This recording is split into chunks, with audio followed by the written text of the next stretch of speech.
দেশের বাইরে আসার সময় কি কি কোর্স করে আসবো? Barista course, bartending course, nail course, কোন কোর্সটা করে আসলে আসার সাথে সাথে চাকরি পেয়ে যাওয়া যাবে? আসলে আসার সাথে সাথে চাকরি পেয়ে যাওয়া যাবে কি যাবে না এটা অনেকটাই আপনার ভাগ্যের উপরে ডিপেন্ড করে।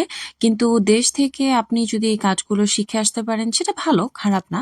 কিন্তু সব কিছু শিখে আসলে সাথে সাথে যে চাকরি পেয়ে যাবেন এই বিষয়টা কিন্তু এরকম না।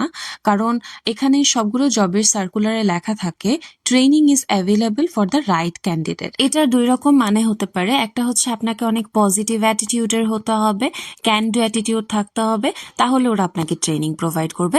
অথবা আপনার বেসিক কিছু নলেজ আছে, তাহলে আপনাকে ওরা ট্রেনিং প্রোভাইড করবে। এবং এই ট্রেনিং পিরিয়ডটাও কিন্তু ফুললি পেইডই হয়।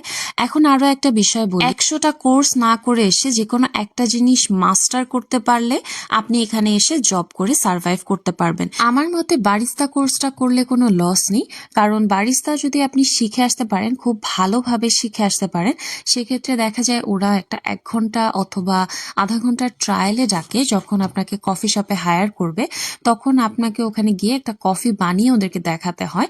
তারপরে ওরা চিন্তা করে যে একটা বলতে বিভিন্ন রকম ক্যাপাচিনো, লাটে, বিভিন্ন ধরনের কফি ওদেরকে বানিয়ে দেখাতে হবে। এরপরে ওরা আপনাকে সেটার ভিত্তিতে সিলেক্ট করে। ধন্যবাদ সবাইকে, আবার দেখা হবে অন্য আরেকটি ভিডিওতে।